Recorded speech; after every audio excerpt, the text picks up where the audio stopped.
Okay, good morning and good afternoon. Welcome to session 3 of our Learning Collaborative on addressing COVID-19's impact on health centers' finance and operations and response planning for future COVID-19 outbreaks and other emergencies. Today, we're going to focus on staffing issues and workforce. This has been a kind of a hot topic, identified by all, and we're looking forward to that. Before we get into any detail, we're going to have Fide Pineda-Sandoval kind of go through some housekeeping and some guidance on how we're going to conduct the session. And we're going to give people about another 2 minutes just to log in, because we know a lot of people always are jumping from meeting to meeting. So Fide, why don't you just take a minute and then just go ahead and bring us in and explain to us how we're going to deal with today's session. Sure. Thank you so much, Bob. All right, so for today, we're going to be conducting just a few questions at the beginning of the presentation. If you can please go to menti.com and please enter the code 28925836. And by doing this, you'll have access to the slides, and then you will also have access to the questions that we're going to be going over. I'm going to give you a few minutes to do that. Sorry, not a few minutes, but a few seconds.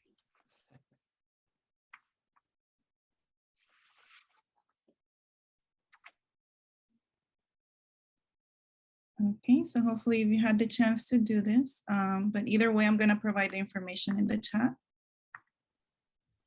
And just a reminder that participants will be muted upon entry. Please make sure to turn on your cameras if possible. Try to engage in the chat throughout the presentation if you have any comments or questions. And also make sure to participate in the poll questions that we will be provided. If you have any questions at the end or would like to also participate, make sure to raise your hand and your line will be unmuted. The session is being recorded, and the slides and the recording link will be sent via email within a week after today's session.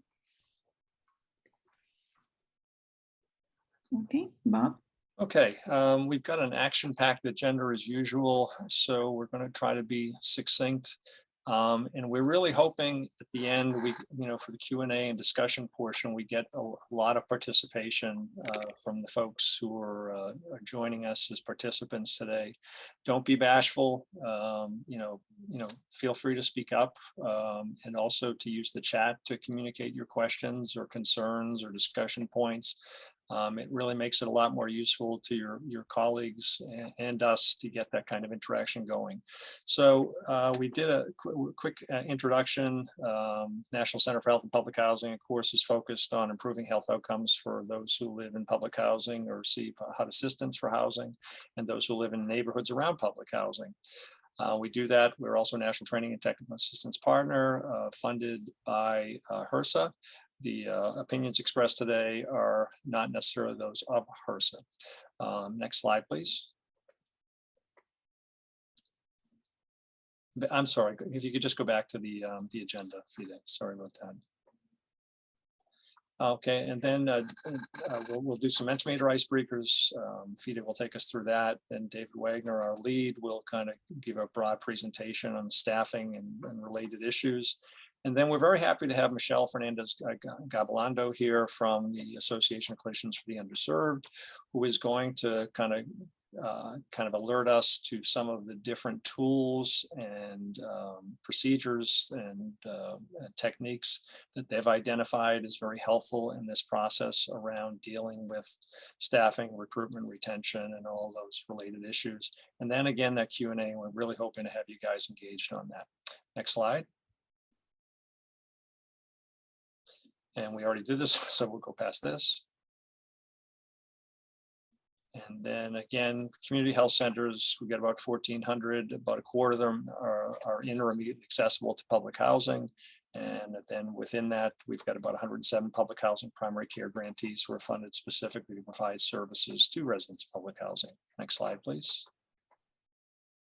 And now I'm going to turn it to Fide, who's going to take you through the Mentimeter questions. Go ahead, Fide.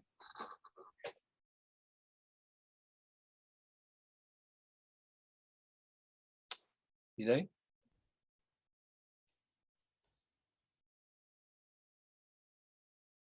My apologies, my line was muted. For today's session, just please go ahead and provide where you're joining us from. You can go ahead and pin in the image here.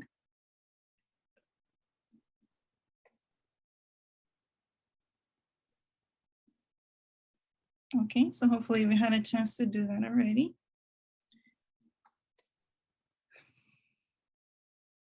Okay, and then for our next question, please let us know what is your name, your title, and the name of the organization you're joining us from. And please let us know what made you interested in joining today's session. And you can do this by providing your response on Mentimeter or doing so in the chat through Zoom.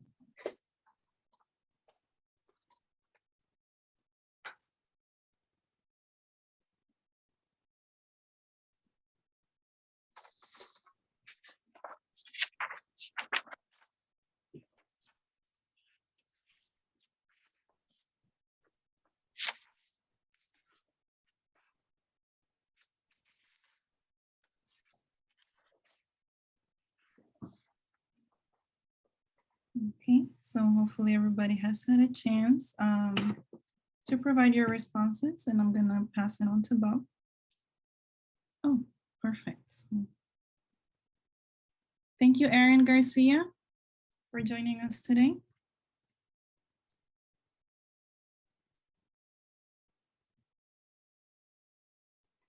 Okay. All right. Okay, so again, I'm Bob Burns, Director of the National Center for Health and Public Housing, and with us today we have David Wagner, who's with FQHC Consultants. He is a HRSA site reviewer. He is knowledgeable in all things health center with respect to operations and finance. He has been a COO and a CFO and an interim CFO and COO, and does a lot of work and very knowledgeable around value-based and managed care and all the rest. And then Michelle Fernandez Gavlandos with the Association of Clinicians for the Underserved, Associate Director of Workforce Development. And she has a real insight into some of the issues and some of the solutions dealing with workforce and staffing issues, particularly around COVID-19. And so at this point, I'm going to turn it over to my esteemed colleague, David Wagner. So David, take it away. Thank you so much and welcome everybody. Today, we're going to be talking about staffing issues. This is the third in the series. We talked already about pretty much all the financial aspects, which were the costs and the revenue aspects. Today, we're talking about some of the operations aspects, specifically dealing with the staffing issues. Next slide. And what we've done is, next slide. It didn't advance. There it is. So what we're exploring in this series is basically the effects COVID-19 had on these various aspects of our FQHCs and RHCs. We then move to help you identify the factors you experienced during the COVID crisis. And then the end is to formulate a response plan so that you'll have something concrete, like an emergency response plan for anything else like COVID that may happen in the future. We truncated this one because my associate has a lot of good information. So if you haven't been on the other two, please try to make the next one, because I'm gonna, the next seminar, I'm gonna be a lot heavier on that last piece about how you can use some of the FEMA emergency response planning tools to make your emergency response plan very good. Next slide. So the takeaways, I'm sorry, I did those as well. So next slide. So what we're going to talk about today is staffing issues, specifically how you can identify those issues, and again, to formulate that staffing part of the response plan when you start working on that. Next slide. And specifically, as we go through the different analyses that we did, you'll learn how to do that analysis for yourself and identify those impacts in your health center over time throughout the year. So we're going to show you how to use some of the tools you have in your toolbox, being with HRSA, that you'll be able to really monitor and respond quickly to something when it happens next time. Next slide. So where do we get this data? Let me start with the data review, and then we'll talk about kind of what we've seen that happened during the COVID crisis. This seminar is going to use Form 5 pretty much exclusively.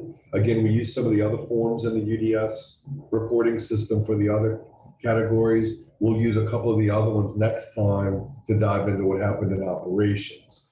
But you're looking at the staffing categories, the FTE, the full-time equivalent, your visit counts, and your unique patient counts. Now, what I want to call out very specifically on the staffing categories, and I've got this at the end in the resources tab, but the 2022 UDS reporting tables guide from HRSA, some people take every single line item and break it out. I've kind of captured it by the major categories like medical, dental, mental health, etc. What I would invite you to do is actually break it out in a lot more detail for your own health center. And using the tools that I'm going to show you, you can easily do that. Next slide. So let's just talk about what happened. So this is staffing by category, and you see at the bottom of the table, I've got medical, other clinical, which basically groups everything that I just mentioned: dental, vision, behavioral health, substance abuse. It just basically bulks everything into the first two green portions of the columns into the staffing, and these are in the thousands of FTEs. And then look at enabling. Those are all of your care workers, social workers, things of that nature that are not really providing patient care, but provide that enabling wraparound care. And then the final is the facility admin. Look at some of what happened. See, 2018 was the last, what I would call absolutely normal year. 2019 can still really be considered a normal year because we didn't start feeling the impacts until 2020. I can't wait till UDS gets issued for 21 officially, which will be very quickly here. And by the way, Bob and team, I am going to update these slides with the 21 columns. So then it could be even more useful to the attendees to look and see, kind of how the whole system responded or rebounded. But look what happened in 2020. We lost a lot of clinical. We lost a lot of other clinical. We lost a heavy amount of enabling. We didn't lose as much facility admin. That was striking to me, but I think as we move through the slides, you'll understand why that occurred. Next slide. So these are the patients by category. What was interesting to me, though, is we didn't lose as much of the patient counts in the medical, dental, mental health. We did lose some, but you see how that's a lot more normal curve. It is down, absolutely. And if you look at the trend line where it should have been up a lot higher, we absolutely did lose a lot of patients. But it seems like we still provided a lot of clinical care. Next slide. And here were the trends in millions for the visits themselves. What's interesting here is it looks like it basically just moved from those, if you see the two large green buckets at the bottom, that's specifically just medical care. It does include nurse visits, but if you'll notice, it does not include televisits. So that's, again, something striking to look at. If you notice, 59 were actually provided in person, but 18 million became televisits. So that's something that we need to pay attention to, depending on what the emergency is in the future. Notice too, the dental, that went down significantly. That's expected because dental has to be a face-to-face, and there was a lot of challenges of course providing face-to-face. mental health, while it went down, what's interesting to me here is, and I didn't put the mental telehealth on there, which I probably should have, but mental really switched a lot to telehealth just because that service line lent itself very well to being able to accomplish that by phone or by telemedicine. So those are just some takeaways. I would invite you to look at your own situation and see how your health center did with UDS. Next slide.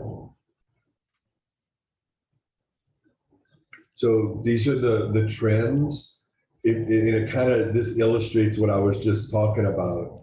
But look where, of the total care visits, medicine actually did go up slightly. So that's good news. Even though we did lose a number of patients, it seems like people were accessing the care, but how were they accessing the care? What changed? How did we do this? Those are some things we're going to explore a little bit further. Next slide. So as I was mentioning telehealth, this is just kind of like a fun slide to show you, wow, 2018, they weren't measuring telehealth, and that's not to say we weren't doing it. I actually had centers that were already doing telehealth in 2018. 2019, I think is more of a normal year of telehealth because that's when HRSA started collecting that data separately. Look what happened in 2020. No surprise to any of us. We all had to shift pretty quickly into that, but that's a huge impact. Again, I can't wait to see 21. Next slide.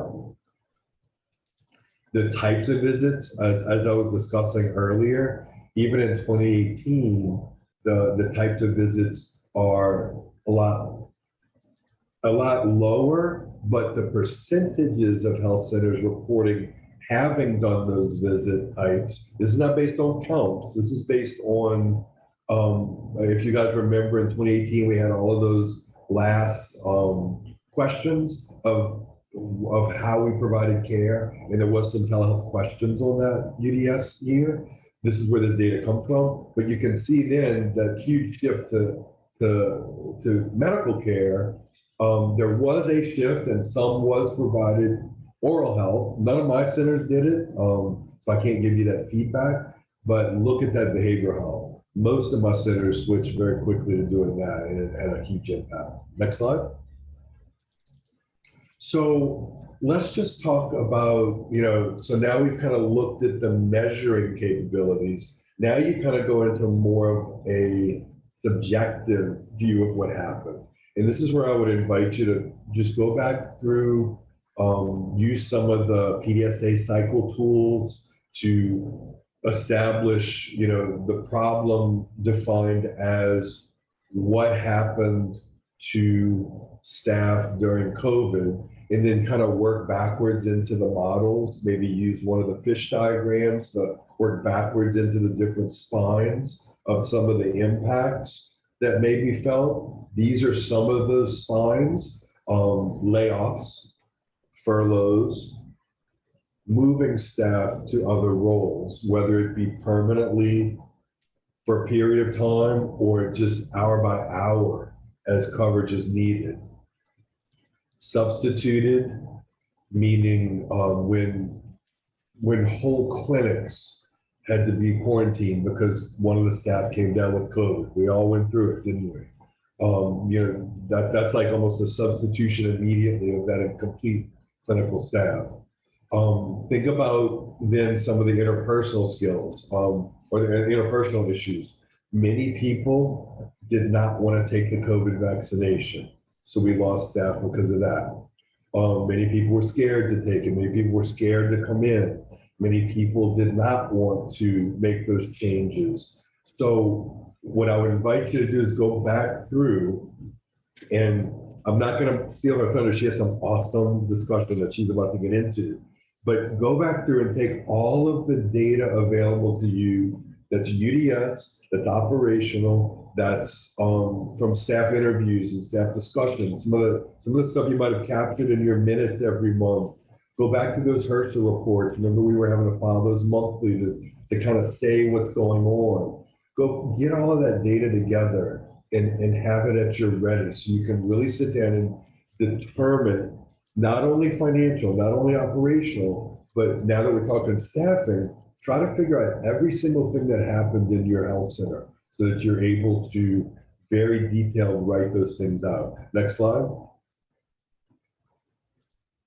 Because you're going to want to put that on some type of a dashboard. Dashboards are very important. What this dashboard is primarily based on is what a monthly operating review, which is more operations and finance. But there's something on here that got cut off. There's actually a turnover rate. That's a key metric that you should be watching. During COVID, some of my centers broke down that turnover rate into employee left because they wouldn't take the COVID shot. Employee left because they got sick. Furloughed because we had to close an apartment. We kind of got into that more level of detail, which, you know, the furlough is the spine. And I'm talking about a fish diagram. If any of you guys need this stuff, you email me afterwards and we'll get it to you. But a fish diagram basically takes the spine of furlough and then it's got all the little tiny bones we see when we're eating fish, the little hairline bones. What causes furloughing? Closed an apartment, refuses to come in, you know, financial, you know, all these different things. Capture all of that so that you can go back over time and use something like this to make your dashboard. So next slide, in summary. What happened to your health center? Look at tables 5 and 8A. Make all these comparisons. Compare against the state. Compare against the nation. Compare against other health centers to the degree you can get detailed information. Next slide. Look at counts. Very specific things. I forgot FTEs on here, of course. FTEs by the type of provider, all of those types of things. Make sure you get down to the granular level so that you can roll it back up to make some assumptions about what happened. Next slide. We still talk about cost efficiency with staffing because you need to understand what happened in each different department so that you can make inferences or make plans depending on the type of emergency in the future. We're going to get to that in a second as well. Next slide. One thing that's really critical to see is understand the difference between a trend and a shift.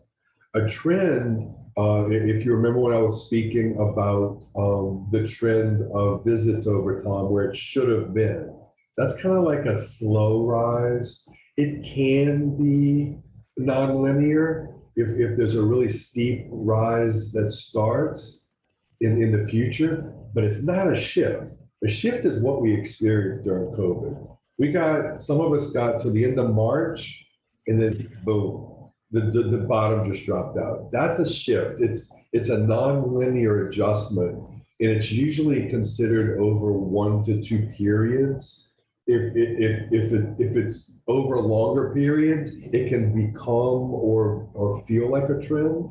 But just understand these variances between yourselves, look at your time last year, all those types of things to recognize what they are. And then next slide, we're going to talk about how to prepare for the next one.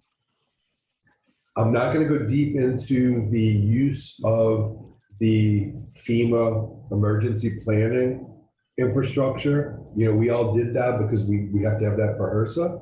But next seminar, we're going to go deep into that because it's kind of the wrap up. So I want to turn it over to my associate. Awesome, thank you so much. Next slide, please. So as it says here, I'm Michelle Fernandez Gabilondo. So I did want to go through just super quickly some intro slides just to let you all know I'm here with the Association of Clinicians for the Underserved. As you can see here, very much focused around access to care, clinician support, and that recruitment and retention, which is what I will be talking about today. Next slide, please. And specifically, I'm here with the STAR Center program. So we're one of the other NCAPs, one of the 21 NCAPs. And from this slide, what I just wanted to point out was our website and then also our email. So in that email, you can contact me directly, and all of the resources that I'm going to be talking about today that I'm going to be showing all of you are free and accessible. In our final slide, I have linked every single one of those resources that you can have access to them. Next slide, please. Oh, and we did want to promote an upcoming event that we are having. It is in Nashville. It's our workforce symposium. We also have a workshop following that. It's in person. Our team is really awesome, so we would love to see you there if you're interested in attending. But really, it just extends even more of what I'm going to be talking about today. So I wanted to make sure to mention that for everyone. Okay, so let's get started. As David talked about, we're talking about staffing and what does that really mean for your health centers. So at the STAR Center at ACU, we always talk about workforce being the fuel. And I'm sure I'm not saying anything that any of you don't know, but without a workforce, without a staff, you don't have a health center.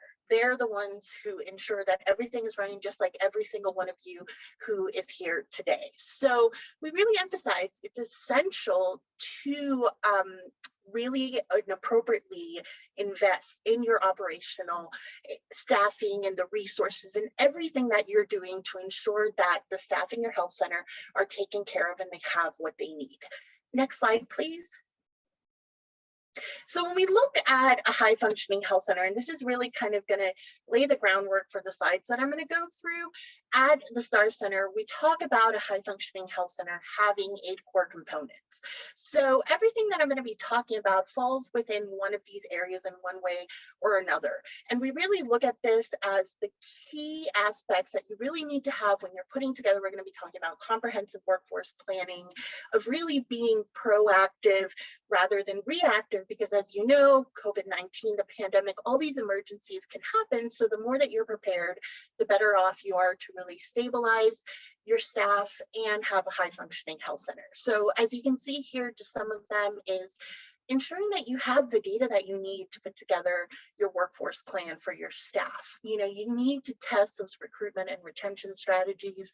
You need to have individuals who are in the leadership management positions that are thinking about this strategically, but also the culture that you're building. So much of what you're doing when you're building these staffing plans is also ensuring that you're building a culture of wellness, a culture of engagement, a place where you support diversity and cultural respect. And then of course, the growing your own, that pathway development that we know as health professions, education and training. Next slide, please. Okay, so as I mentioned, when we're looking at staffing, when we're looking at your workforce, we always talk about having a comprehensive workforce plan. So this is really going to be different for each of your health centers. You have to see what works for you. But the truth is, most of you are probably already doing a lot of this. You probably already have a lot of this information. It's just not necessarily written and put into one comprehensive place. And this is incredibly important because, again, it allows you to be proactive in what may be coming. It allows you to plan things out, but also you're able to see historically of what worked before, what may not be working now, where do we need to make changes, and where do we have opportunities. So we at the STAR Center, we created a definition for what is a comprehensive workforce plan. And this definition was created and approved by HRSA. And we purposely made it very broad because, as we said, every single health center, every single one of you, you're going to have different areas where you want to focus in, different things that you want to look at. But we do have 6 components that make up this definition. And basically, it's a process. You need to know where you're starting to know where you're going to end up. So we always talk about having a vision. What is the vision for your workforce and for the community you work with, your patients? And then you're going to come in and you're going to conduct the assessment. So a lot of what David talked about today, I thought it was great because really goes into that assessment of understanding what is currently happening in your health center, what is currently happening with your workforce, and then you can step into the retention and recruitment. We also talk about retention before recruitment. You want to keep the people that you already have at the health center. Those are the mission-driven individuals who are there, so you want to build a culture that works for them. Also, the individuals that you currently have, we all know we have major staffing issues, you know, with the Great Resignation, all of these things, they are the best ambassadors for helping to recruit other people. Just on a personal, I'm a social worker, and I will tell you through either our alumni networks or people that are local in the area, we tell each other, like, this is a place to go work. This is a place to definitely not go work. So that's why that retention part, ensuring that you have staff that want to be there, is so important, because it's going to have such a huge impact on your recruitment. Development, again, it goes back to that growing your own, building pathways for people, having career ladders. People also want to know that if they're coming in to work somewhere, they're not going to immediately hit a ceiling, but there are going to be places for them to move up to. And then finally, as I said, you have to start, you have to assess, you have to know what's going on. Well, you also need to build an action plan. So you need to put down, what do we have to do? What are those changes that need to take place, and by when? Setting timelines, giving yourself that realistic timeline is incredibly important for ensuring that the comprehensive workforce plan, what you're putting together, is working for you for your recruitment and retention and your staffing. Next slide, please. So one of the things when we talk about the comprehensive workforce plan, and I don't believe I put this slide in here, but I do want to mention, we highly, highly recommend that you review this at least every year. Staffing is changing so rapidly that I would probably say doing it even quicker than that. And if you currently have a comprehensive workforce plan or you're putting one together, review it now. COVID changed how everything is done. And you're seeing this in the news, you're seeing it in your own recruitment. You know, there is nothing that you don't know that's already happening. And that's why it's fundamental for you to go back, review your comprehensive workforce plan, or if you're putting into place, review those documents that you're already taking to see, is it still working for me and my health center? So at the STAR Center, we have one of our sort of premier resources is what we call the self-assessment tool. And this is an online tool. You can go in, as I said in the last slide, everything is going to be linked. And basically, you're going to be assessing where everything currently is at your health center. So it's going to have different sections. You'll talk about provider capacity, infrastructure, your recruitment plan, your retention plan, your leadership, compensation, and other strategies. You're going to go in, you're going to put that information. It's okay also if you don't know some of the information, because after the assessment, you're going to get different tips on how you can work in fixing those areas where there may be some gaps. But it's also going to show you where your strengths are, because regardless of where everything stands, all of you have strengths as well. So this we recommend being that first step. You have to assess, see where you currently stand. So this is the first resource I would recommend. Next slide, please. And then once you've assessed everything, this is where we say, take that next step, go into writing it down, put together your comprehensive workforce plan. So the other resource that I wanted to point out is our recruitment and retention template. Now, a few things. We are currently updating our template to re-release it at the end of this grant year, so in like May, July.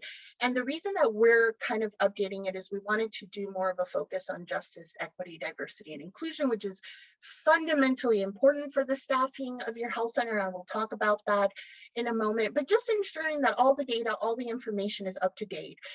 But for in this template, basically it's made up of a bunch of graphs and charts that you can modify for your health center that will go through all of the different steps that you need to build your comprehensive workforce plan. And then there's a separate action plan that takes all of those components and helps you write who is responsible for what, when is this due, how are we going to review it, where are the gaps, the challenges, the opportunities. So everything is there for you to use. It's on a Word document and it's customizable. It is also hyperlinked on here, but in the last slide as well. I think if you click on the images, it'll take you directly to the resource. Next slide, please. And I'm trying to be also very mindful of time, but to give you a better sense of our template, it's broken up into 3 sections. So I've already mentioned assessment again.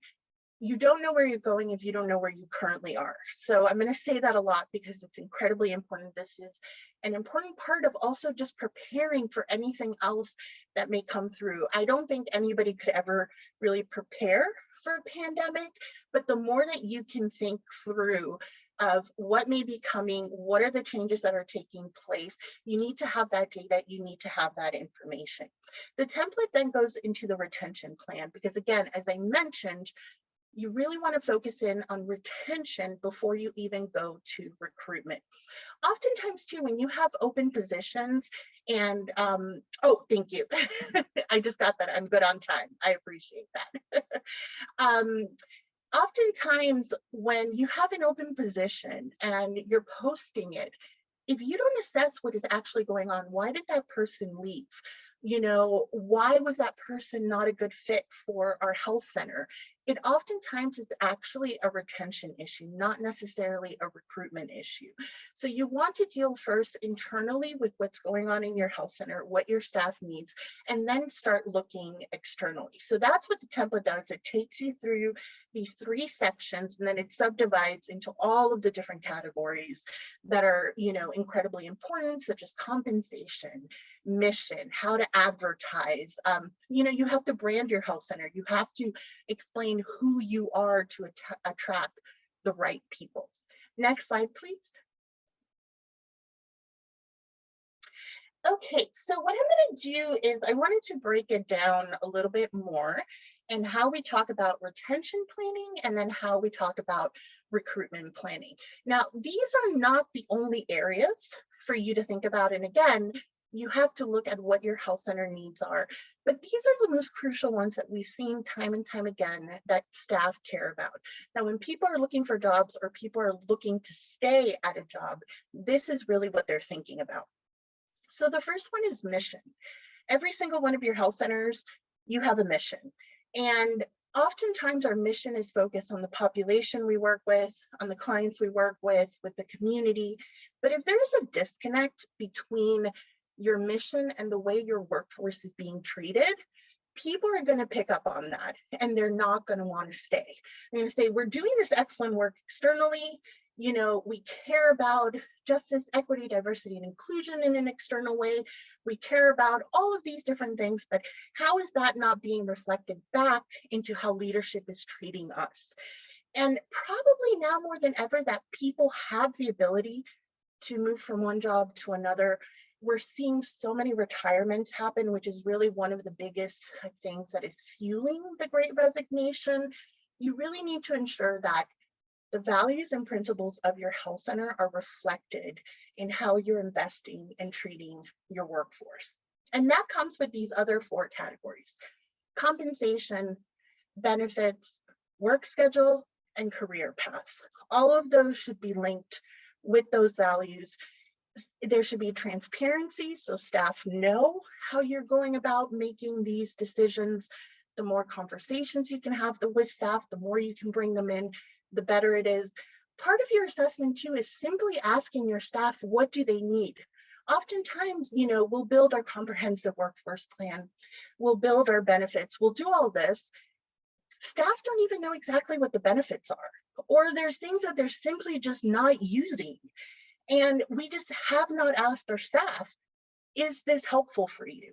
Is this something that you need? You know, and try to be very creative. We understand, you know, health centers saying we can't really compete with the compensation of, you know, hospitals in the area, those type of things. But there's so much that you can really build to fill in that gap. Benefits that are truly inclusive, you know, does your healthcare offer transgender care? When you look at bereavement leave, are you thinking about the family from all different types of cultures? You know, oftentimes bereavement leaves, and this is an example I use a lot of, we talk about the spouse, the children, or the immediate family. But for many cultures, immediate family means cousins, aunts, uncles, and we don't offer those individuals these same benefits because we're not looking at this culture of diversity. Work schedules, it really, people expect now to be able to have flexible work schedules. And they will come to you and tell you, you know, this worked during COVID-19. We saw that it worked. Yes, it was an emergency situation, but it worked. Why can't it continue to work? So again, talk to your staff, put it in your comprehensive workforce plans, ask them what do they need in order to stay there. And finally, career paths. You have so much talent already in your health centers. You really, really want to be able to embrace that and use that. So you may have an MA who comes in and their ultimate goal is to be a nurse, doctor, social worker, whatever it may be. Ensure that you're building that support for them to be able to do that, even if it means leaving for a few years to then to come back to work at the health center. I'm a social worker. Oftentimes, we're only seen as sort of the ones that do therapy and that's it. We don't think about putting us in leadership positions. So you will lose those type of staff. So think creatively, really think broadly. Next slide, please. So we also have key areas for recruitment and what we call our step ladder. So again, it's like everything, all of it has to build upon each other. Oh yes, and I just noticed the time. All of it has to build upon each other. And what's more important than anything in the recruitment planning is you want to know who you are as the health center, that you can brand yourself, that you can advertise that. When you're interviewing people, you're not just interviewing them, they're interviewing you too. Are you putting forth your values? Are you explaining in the advertising, you know, what is your mission? Who is the population you work with? Are you building a recruitment team that includes the people that you're trying to recruit in? So if you're trying to recruit a dentist, are you including someone from the dental team? So that's why I say why it's so important to really assess and think broadly, because there are so many different steps that can help you be successful. Next slide, please. And I always focus a little bit more time, as you noticed, on the retention piece because of this. Turnover is expensive. Recruitment, retention, those things are expensive, but turnover is going to cost you so much more. So we have a financial assessment tool that allows you to go in and calculate what is the actual cost of your turnover. We have these different questions that you can ask yourself, but what's really important in this is that you can see that the investment is worth it when it looks at how much you're actually spending when it comes to losing providers or really anybody in your staff. And it's not only the financial part, but if you have a lot of turnover, the other staff that are there are going to be like, why is everyone leaving? Why am I still here? So it's just going to pile up. And this is also a great way to speak to leadership to get the buy-in. And if you could go to the next slide. To get the buy-in in order to ensure that you can get the funding and the buy-in that you need to retain and to recruit the individuals that are working in your health center. And this is that turnover tool that I was telling you about. So when you go online, this is what it looked like. You can put in all the costs and then it'll give you back what is the actual cost of that provider turnover. Next slide, please. And as I mentioned, when you're recruiting people, when you're retaining people, you also need to know what your health center stands for. And a huge part right now is ensuring that you're building a culture of wellness and that this is being put into your comprehensive workforce plan as different ways that you're focusing in on what your staff needs. And there's so many different needs: physical, emotional, financial, and communication. And I know I have limited time, so I just wanted to kind of very quickly hit on each of them. Physical, ensuring that people have time to move around, to just get up from where they're sitting. The emotional part, we often, you know, everybody has gone through trauma through COVID-19. This is everybody. We are all dealing with this. So you have to make sure to support the resiliency of your staff. Financial, we can see what's happening. Life is way more expensive than it was before. So, you know, bringing in, if you have a retirement plan, bringing in someone to talk to your staff about how to, you know, invest in the retirement plan or how to best manage your money, just being that place where people can feel that we spend so much time at work that we're also being taken care of. And communication, that's a key part for, you know, having happy employees, making sure that leadership is able to communicate with staff, that there's two-way communication and that they don't feel like they have to stay quiet and they cannot be part of the culture and part of the change that needs to take place. Next slide, please. And why does this matter? This goes back to that retention piece, but also the recruitment piece, because what you have in your culture of wellness, you should be advertising out in your different job announcements, all of those things. But the more that you have happier employees are going to focus on their work, this is going to trickle down into the services you offer for patients. Less turnover, you're saving money, and they are just more focused, more competitive, and you're really going to be a place where other people are going to tell other people, come to work here. Next slide, please. And as I finish up, and I know I'm kind of going over, so I apologize. I was going fast and then I slowed down, but again, in your assessment, think about all of these pieces that I'm listing on here. How is the staffing? How is the workload? Do you have managers that are trained to be those managers? What are the financial considerations? Are you giving your employees not just a living wage, but a thriving wage? Are you allowing them to have work-life balance?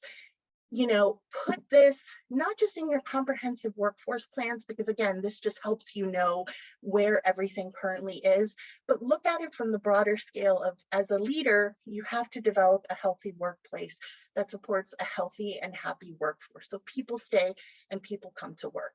Next slide, please. We also have a pay equity checklist. This is a huge conversation that we're having now. So this is literally just like an easy checklist of things to think about. None of this is going to be an overnight change. This stuff takes time, but you have to start thinking about it now. So that's why we want to offer you all of these different resources. You know, just level set your salaries. Next slide, please. We also have a building an inclusive organization toolkit.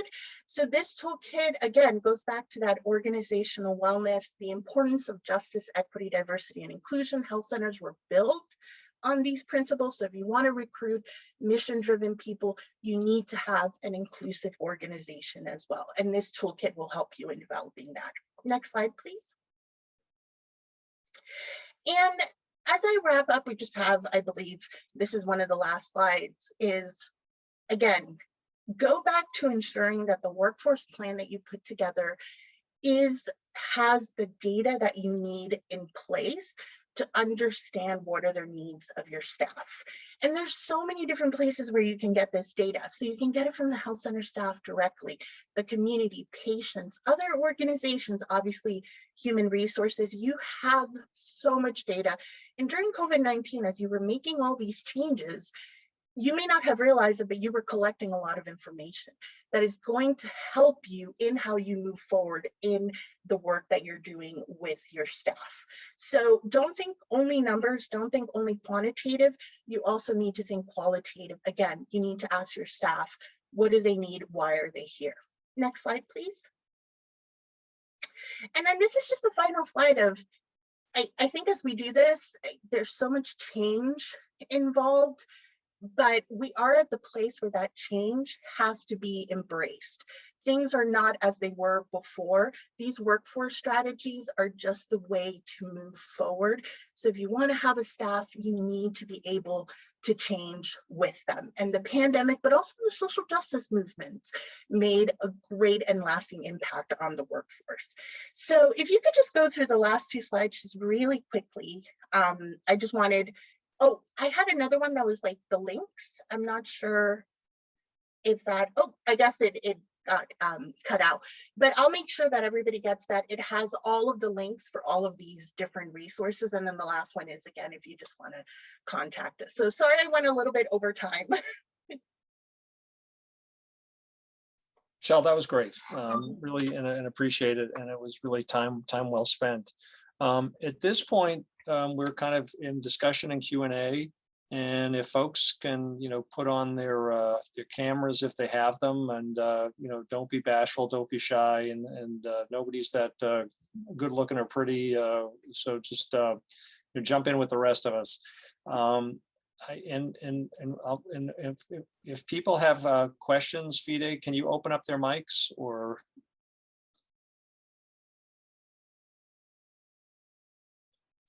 Fide, can you open up? Fide, I think you're, there's Yumiko, okay.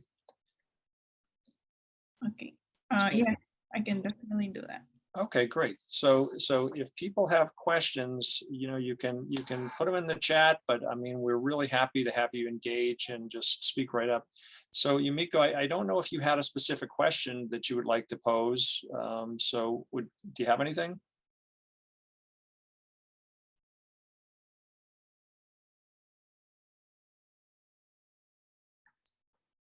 Yumiko, I believe we cannot hear you. Yeah, I know you're unmuted, but for some reason we can't hear you. Maybe there's something with the. Are you muted on your phone? Because that has happened to me sometimes. Yeah. Something's. Well, Yumiko, why don't you try to work that out, and then anybody else with a question or a comment. I think Yumiko's trying to re-log in. But one thing I will just say to both of you, I mean, you both kind of touched on the importance of good data, kind of in all different kinds of data. And, David, you're also always talking about UDS 5.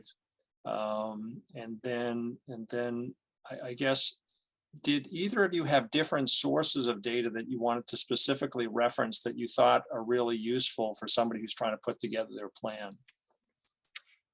Yeah, if it's okay, if I answer first. Okay, awesome. So, and I didn't put this on here because they're not released yet, but every year at the STAR Center, we release our data profiles. So we take that UDS data, MGMA data, and I believe data from a few other sources that very much hit on exactly what David was talking about, and it works on a Tableau dashboard where you can do all those comparisons that David mentioned. So that goes out to every single health center. I believe at the end of May, early June, most likely would go to every single one of the CEOs on there.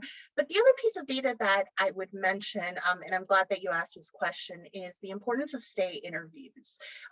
We highly recommend health centers doing this as a way to continue to collect that data. So we do exit interviews. When people leave, we want to understand why they're leaving, but we don't always ask why they're staying. So, on a yearly basis, one-on-one with HR or manager, whatever's appropriate for the health center, is conducting those one-on-one interviews with your staff about why are they there and what could be changed for what their needs are. Okay. David? No, a lot of what I use is UDS just because it's readily available and it's kind of like a standardized data set.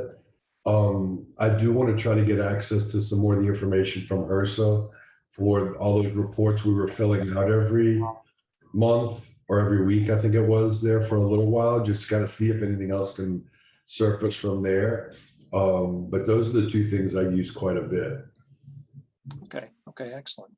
And then Yumiko, if you can try again, go ahead.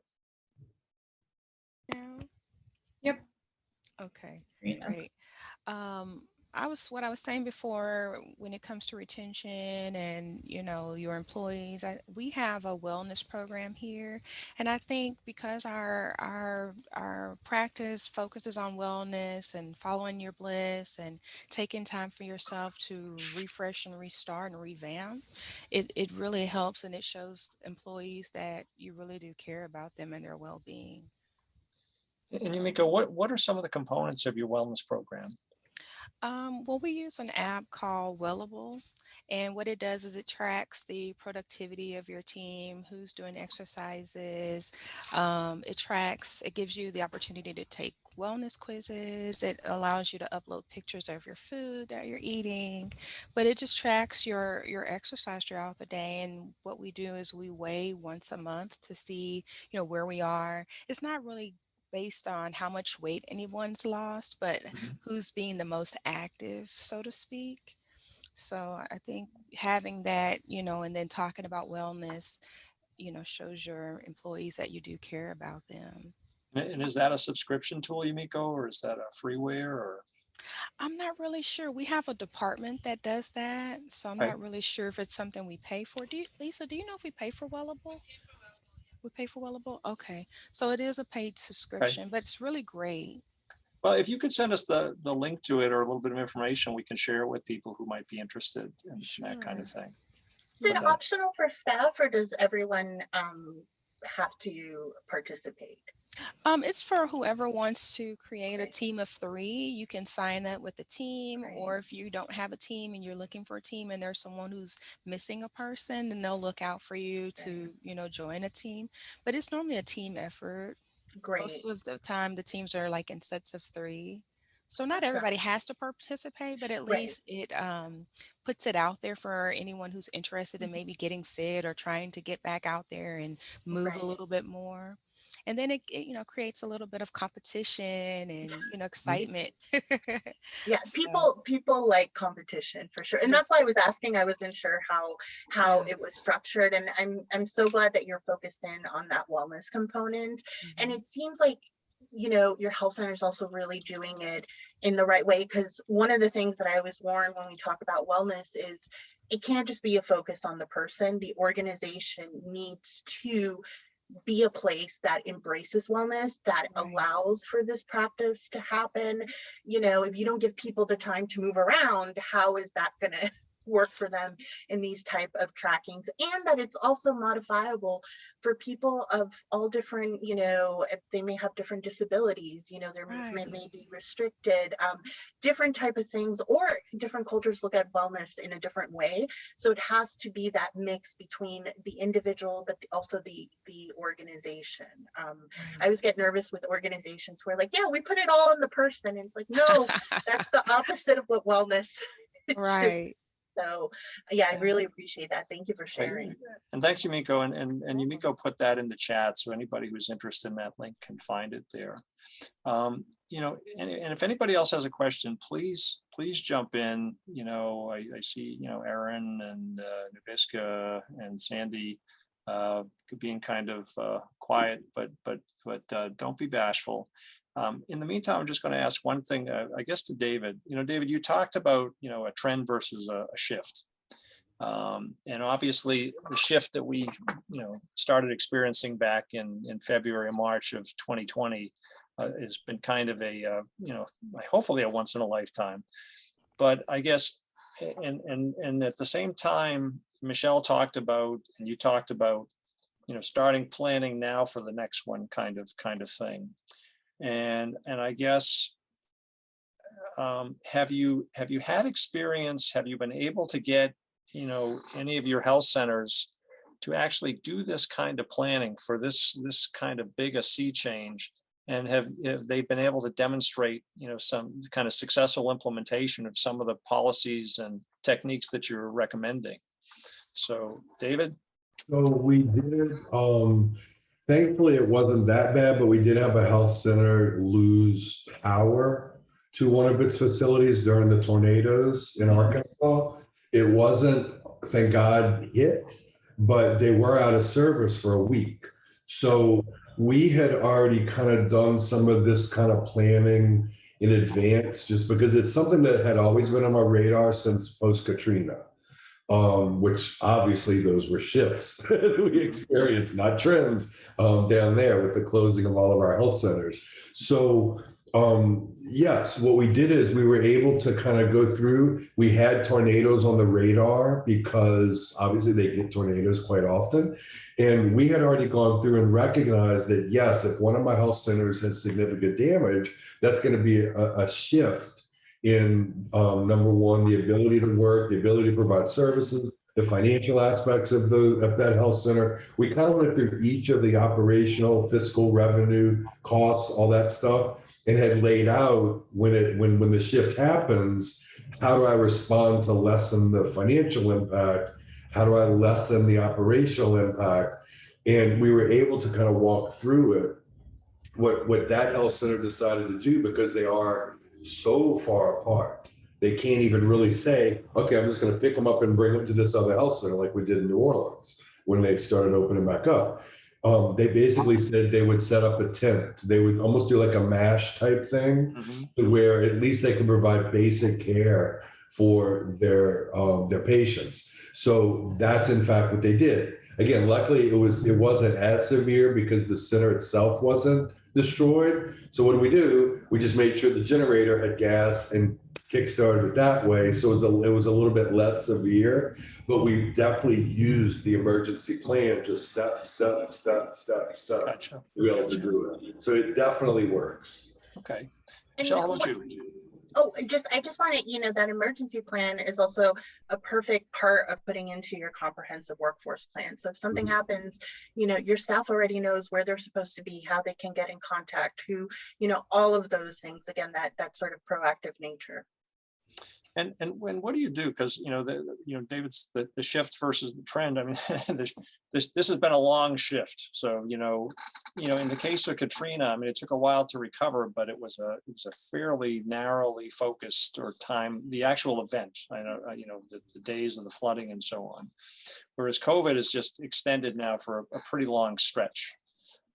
So how are people, I guess, using some of these approaches to deal with the fact that you've got people who have said, you know what, I'm tired, or I don't want to take the vaccine, or I don't want to go into the office, or whatever it is.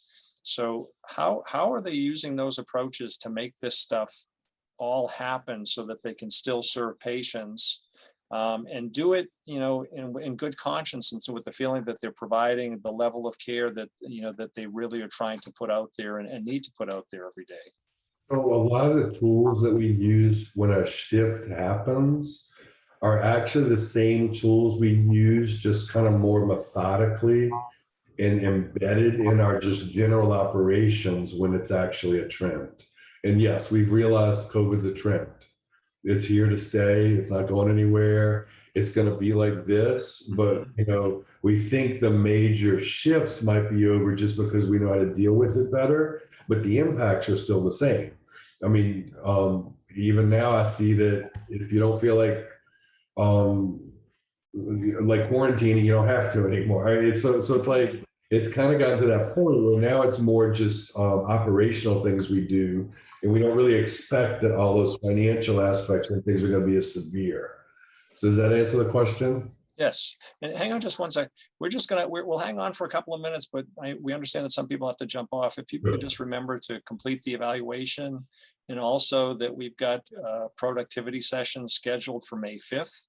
And, so we want you all with us then. And I didn't know, David, if we had any kind of, preparation or homework assignments for folks before that. So, yeah, what I would do is pull your UDS report for the last 3 years and pull your 2021 UDS. And I'm really going to be looking at table 5, but I do also look at table 6 because I also do an efficiency calculation where all else being normal, meaning normal operations, the same visit counts, FTEs, that kind of stuff, how's your quality look? So you'll be interested to see the shifts that happened during COVID between those two things. And if you just bring that out and just kind of make, I just call them eyeball inferences, just by looking at the tables against one another. Or if you want to do your full analysis, all the better. Basically, you just put all of the information in columns and calculate the variances across the years. It's a really basic Excel document. So I would invite people to do that. So you're bringing this out as we're talking about it during the recognition phase of the talk. Okay. And the last housekeeping thing, we had talked about office hours. Some people had expressed interest, but not too many. David is graciously said that he would do it if there are a couple of people interested. So if you're interested, drop it in the chat or drop us an email, and we'll try to find set up a time for folks if they would like to do that. The May 5th session is our 4th session and the final session of the Learning Collaborative. So just wanted to bring that out to folks. And I guess I would give the folks who've hung in here with us, if you've got, give them a last shot at any questions or any comments. And Bob, I also wanted to say, if anybody has any one-on-one questions, I wanted to offer that on comprehensive workforce plans. You can definitely reach out, and we do one-on-one TA as well. Oh, very good. So yeah, want to offer that to your cohort. Okay, that sounds great. And then, across the board, I guess, is just kind of, one final maybe topic. Right now, we're making that shift, hopefully, from pandemic to endemic.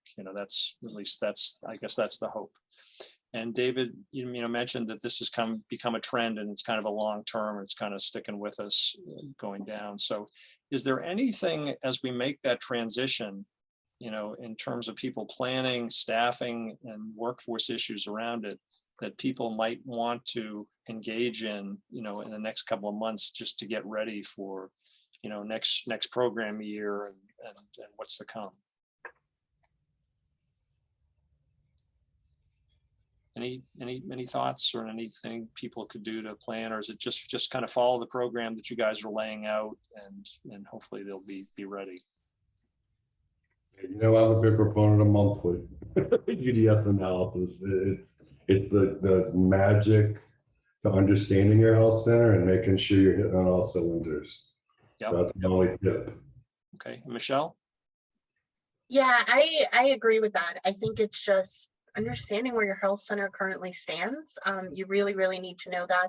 When we get our data profiles out, each of you are going to have that so you can compare different UDS tables and things like that. And I think that that'd be really, really helpful in that understanding of moving forward. Okay, great. Well, David and Michelle, thanks so much for all the great information today. And please, you guys, reach out to Michelle and David, and please fill out the survey and so on. And I look forward to seeing you all on May 5th. So thanks very much. Have a great afternoon. See you. Bye-bye. Bye.